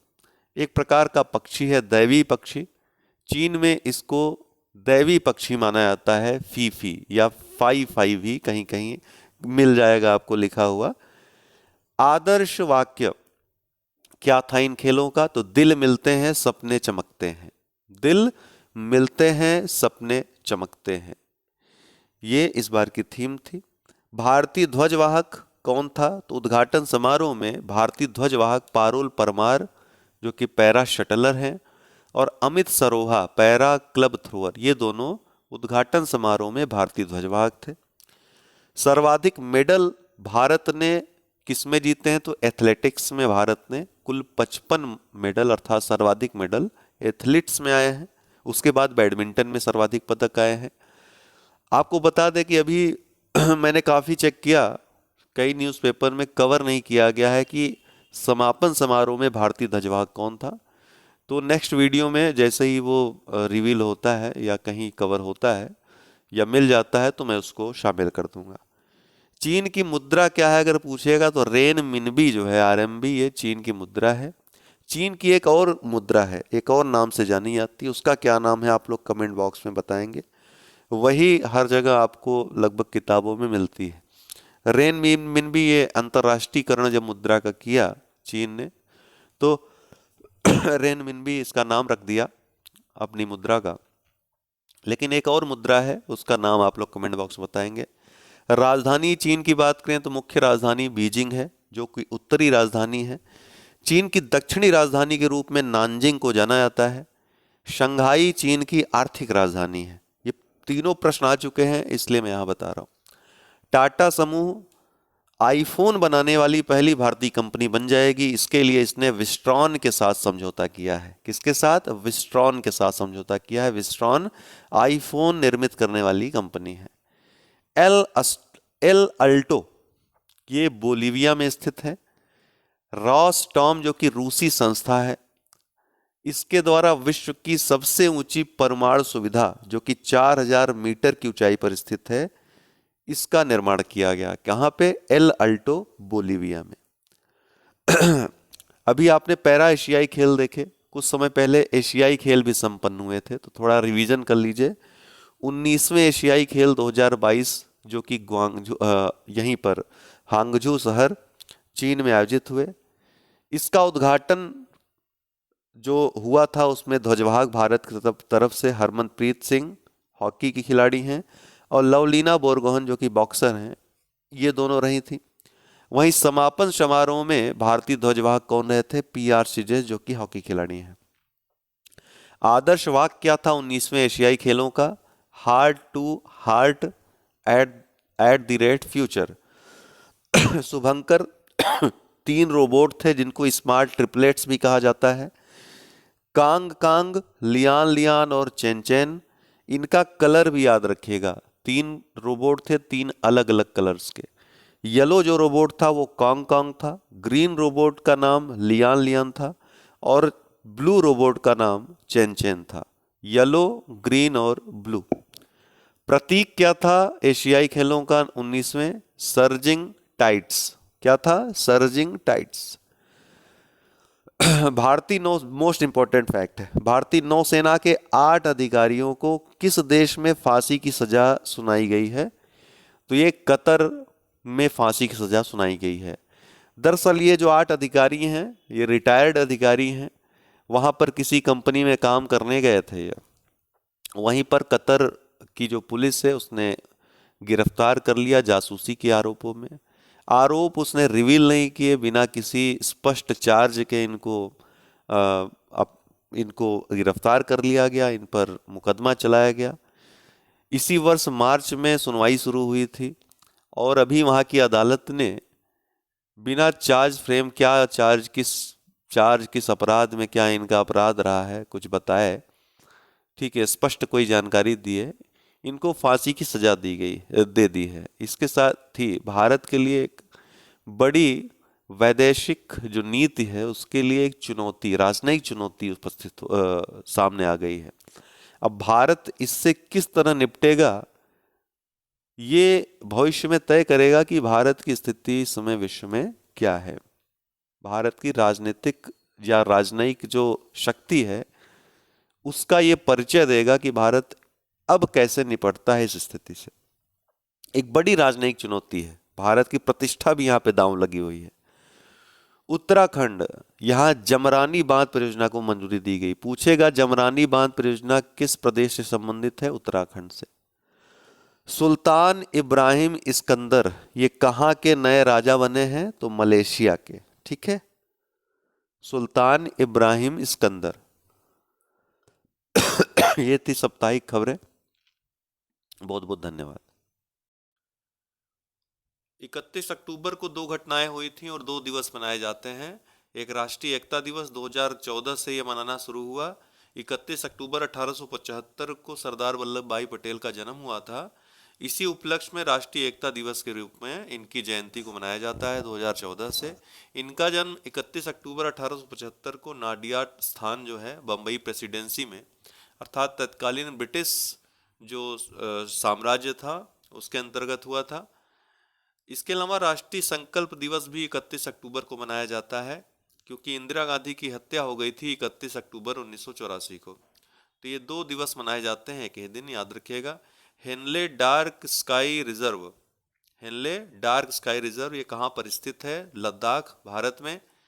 भारतीय खगोल वेधशाला यहाँ पर स्थित है और सबसे ऊंचाई में स्थित वेधशालाओं में से एक है दुनिया भर के। चांगथांग वन्यजीव अभ्यारण्य में यह हेनले डार्क स्काई रिजर्व स्थित है। अपने स्वच्छ आसमान के लिए इसको मान्यता प्राप्त हुई है, स्वच्छ आसमान के लिए जाना जाता है। अभी हाल ही में चर्चा में है तो इसलिए यहाँ से प्रश्न आ सकता है, प्रचंड ये क्या है? तो लाइट कॉम्बैट हेलीकॉप्टर है। प्रचंड क्या है पूछेगा, मिसाइल है, हेलीकॉप्टर है, तोप है, क्या है? तो हेलीकॉप्टर है, लाइट कॉम्बैट हेलीकॉप्टर है, स्वदेश निर्मित है, जो हिंदुस्तान एरोनॉटिक्स लिमिटेड है, भारत की संस्था है, इसके द्वारा इसको डिजाइन और निर्मित किया गया है। महादेई या महादेई वन जीव अभयारण्य कहाँ पर स्थित है? गोवा में। अभी चर्चा में है क्योंकि गोवा हाई कोर्ट के द्वारा यहाँ पर टाइगर रिजर्व स्थापना के लिए आदेश दिया गया, जिसमें देरी कर रही थी ये सरकार। ठीक है, इसके बाद ये सुप्रीम कोर्ट गए थे हाई कोर्ट के आदेश के विरुद्ध, लेकिन सुप्रीम कोर्ट ने खारिज कर दिया इनकी अपील को। तो ये चर्चा में है, महादेवी वन्यजीव अभयारण्य कहाँ पर स्थित है? गोवा में, और इसमें ही एक टाइगर रिजर्व स्थापित करने का आदेश गोवा की हाई कोर्ट ने दिया है। साइमा जावेद ये बांग्लादेशी प्रधानमंत्री शेख हसीना की बेटी हैं, मनोवैज्ञानिक हैं, डॉक्टर हैं। विश्व स्वास्थ्य संगठन WHO के दक्षिण पूर्व एशियाई क्षेत्र की ये प्रमुख बनाई गई हैं। कौन? साइमा जावेद। भारत बांग्लादेश हाल ही में प्रधानमंत्री, दोनों देशों के प्रधानमंत्री ने 3 संयुक्त परियोजनाओं का उद्घाटन किया, जो भारत की मदद से स्थापित किया गया है। कौन कौन सी परियोजनाएं हैं? Akhaura Agartala cross border railing, Khulna Mongla port rail line, और तीसरा Maitri super thermal power plant unit second. इन तीनों परियोजनाओं का उद्घाटन किया गया। बकिंघमशायर के ब्लेंचले पार्क में, ध्यान रखिएगा पूछ सकता है, ब्लेंचले पार्क कहाँ है? बकिंघमशायर, यूनाइटेड किंगडम में। यहाँ पर AI सेफ्टी समिट का आयोजन हुआ, आर्टिफिशियल इंटेलिजेंस सेफ्टी समिट का आयोजन हुआ। भारत की तरफ से इलेक्ट्रॉनिक्स और IT राज्य मंत्री राजीव चंद्रशेखर ने इसमें भाग लिया। इसका जो विषय था, आर्टिफिशियल इंटेलिजेंस फॉर गुड। आज़ादी का अमृत महोत्सव पुरस्कार हाल ही में प्रधानमंत्री के द्वारा वितरित किए गए। 31 अक्टूबर को आयोजित राष्ट्रीय एकता दिवस संबंधी कार्यक्रम में प्रधानमंत्री ने MY भारत प्लेटफॉर्म, जो युवाओं के विकास पर आधारित है, माय युवा भारत, मेरा युवा भारत, ठीक है, इसका फुल फॉर्म है, इस प्लेटफॉर्म को भी लॉन्च किया। इसके साथ ही पुरस्कार दिए, अमृत महोत्सव पुरस्कार, जिसमें सर्वश्रेष्ठ प्रदर्शन के लिए 3 राज्यों को पुरस्कार दिया गया। पहला जम्मू और कश्मीर को प्रथम पुरस्कार, द्वितीय पुरस्कार गुजरात को, और तृतीय पुरस्कार संयुक्त रूप से हरियाणा और राजस्थान को। तो पूछेगा कि आज़ादी का अमृत महोत्सव पुरस्कार में प्रथम पुरस्कार किसे प्राप्त हुआ? जम्मू और कश्मीर को। यूनेस्को रचनात्मक शहरों के नेटवर्क को 2004 से जारी करता है। ठीक है, कुल 7 क्षेत्रों में नेटवर्क जो शहर है इनकी पहचान की जाती है। अब तक कुल 350 शहरों को इसमें शामिल किया जा चुका है। विश्व के 100 से अधिक देशों के 350 शहर इसमें शामिल हो चुके हैं। इस बार 55 नए शहर शामिल हुए हैं, जिसमें भारत के 2 शहर हैं। कौन कौन? कोझिकोड साहित्य के क्षेत्र में, और ग्वालियर संगीत के क्षेत्र में। आपको बता दें कि कोझिकोड रचनात्मक शहर नेटवर्क में शामिल होने वाला साहित्य की श्रेणी से पहला शहर है भारत का, कोझिकोड। ठीक है, तो कोझिकोड और ग्वालियर को 2023 में सम्मिलित किया गया। इसके साथ ही इस नेटवर्क में भारत के कुल 8 शहर हो गए हैं, कोझिकोड और ग्वालियर को मिला करके। इसके अलावा जो 6 शहर हैं विभिन्न श्रेणियों में चयनित, वाराणसी को सबसे पहले, वाराणसी और जयपुर को चयनित किया गया था इसमें 2015 में। वाराणसी को संगीत की श्रेणी में और जयपुर को शिल्प और लोक कला की श्रेणी में। इसके बाद चेन्नई को 2017 में संगीत की श्रेणी में। इसके बाद हैदराबाद को पाक कला या गैस्ट्रोनॉमी की श्रेणी में 2019 में। इसके बाद मुंबई को फिल्म की श्रेणी में 2019 में ही। ठीक है, हैदराबाद और मुंबई दोनों को 2019 में। इसके बाद श्रीनगर को शिल्प और लोक कला के क्षेत्र में 2021 में। ठीक है, और इस बार कोझिकोड और ग्वालियर शामिल हुए हैं, जिसमें कोझिकोड एक नई श्रेणी अर्थात साहित्य की श्रेणी में शामिल हुआ है, और ग्वालियर संगीत की श्रेणी में। नेटवर्क में 7 रचनात्मक जो क्षेत्र हैं उनको भी याद रखिए, पूछ सकता है कि कौन सा इसमें क्षेत्र नहीं है। तो शिल्प और लोक कला तो है ही, मीडिया कला है, फिल्म है, डिजाइन है, पाक कला या गैस्ट्रोनॉमी है, साहित्य और संगीत है। इनमें शिल्प व लोक कला, फिल्म, पाक कला, साहित्य और संगीत, इन क्षेत्रों में भारत के शहर शामिल हो चुके हैं। इन 5 क्षेत्रों में मीडिया कला और डिजाइन के क्षेत्र में अभी शहर कोई शामिल नहीं हुआ है। महेंद्र सिंह धोनी भारतीय state bank SBI, state bank of India के ब्रांड एम्बेसडर बनाए गए हैं। कौन? महेंद्र सिंह धोनी, पूर्व भारतीय कप्तान। मनसुख मांडविया भारत के स्वास्थ्य मंत्री हैं। नई दिल्ली में दक्षिण पूर्व एशिया के विश्व स्वास्थ्य संगठन क्षेत्रीय समिति को इन्होंने संबोधित किया। पूछेगा कि दक्षिण पूर्व एशिया का WHO क्षेत्रीय समिति का जो बैठक हुई कहाँ पर हुई? नई दिल्ली में।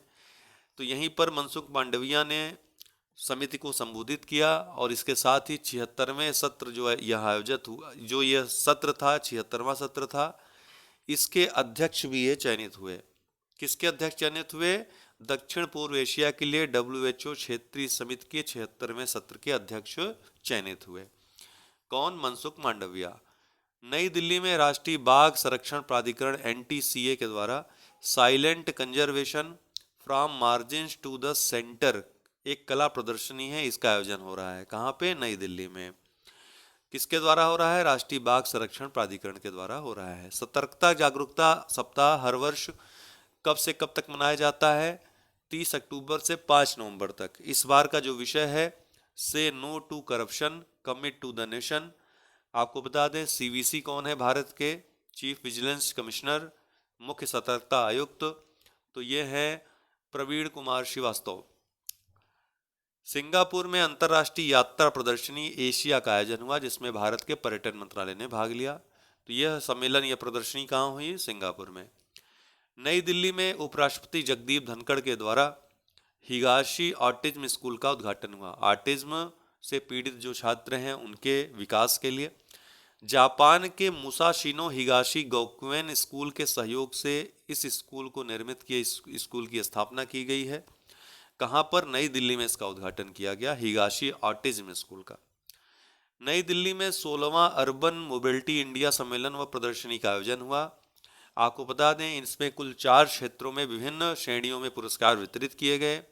इसमें जो प्रमुख है, पहली श्रेणी जो थी सर्वश्रेष्ठ शोध पत्र के लिए, तो ऐश्री बोरा जो IIT हैदराबाद की छात्रा हैं, इनको प्रथम पुरस्कार दिया गया। नवाचार के लिए प्रमाण पत्र के श्रेणी में पोर्ट होल राजा, नम्मा यात्री और माइक्रो ग्रिड लैब इंडिया, इन तीनों संस्थाओं को पुरस्कार दिया गया। सर्वश्रेष्ठ प्रदर्शनी सम्मेलन और एक्सपो में जो प्रदर्शनी आयोजित हुई उसमें पहला पुरस्कार कोरल टेलीकॉम लिमिटेड व स्पर्श को, दूसरा पुरस्कार BEL को, भारत इलेक्ट्रॉनिक्स लिमिटेड को, तीसरा पुरस्कार कोच्चि मेट्रो रेल लिमिटेड को। चौथी जो श्रेणी थी, चौथा जो क्रम था वो शहरी परिवहन में उत्कृष्टता के लिए था। इसमें कुल 8 कैटेगरी में अवार्ड वितरित किए गए। 8 कैटेगरी आप देख लीजिए, इसमें एक उत्तर प्रदेश से भी है तो महत्वपूर्ण है। पहला है सर्वश्रेष्ठ सार्वजनिक परिवहन प्रणाली वाला शहर, श्रीनगर रहा। सर्वश्रेष्ठ गैर मोटर चालित परिवहन प्रणाली वाला शहर पिपरी चिंचवाड़ नगर निगम रहा। सतत शहरी बस सेवा परियोजना के लिए नवीनतम वित्त पोषण तंत्र वाला शहर कौन रहा? जबलपुर मध्य प्रदेश का।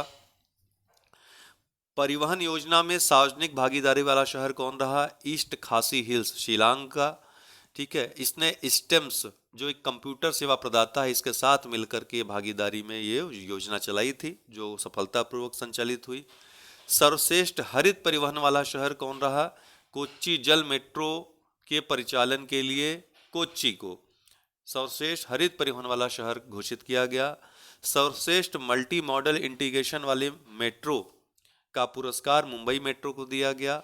सर्वोत्तम यात्री सेवाओं और संतुष्टि के साथ metro rail project Lucknow metro और दिल्ली मेट्रो को दिया गया। तो मोस्ट इंपॉर्टेंट है, इसमें लखनऊ मेट्रो शामिल है।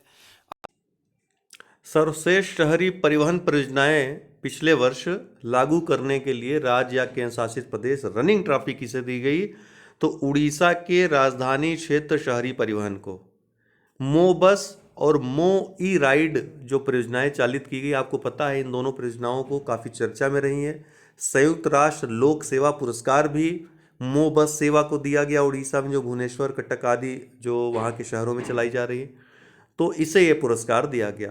तो कुल 8 श्रेणियों में पुरस्कार दिए गए, याद कर लीजिएगा। काजिंद 2023 भारत कजाकिस्तान संयुक्त सैन्य अभ्यास है, 7वां संस्करण इसका ओटार जो कि कजाकिस्तान में स्थित है यहाँ पर आयोजित किया जा रहा है।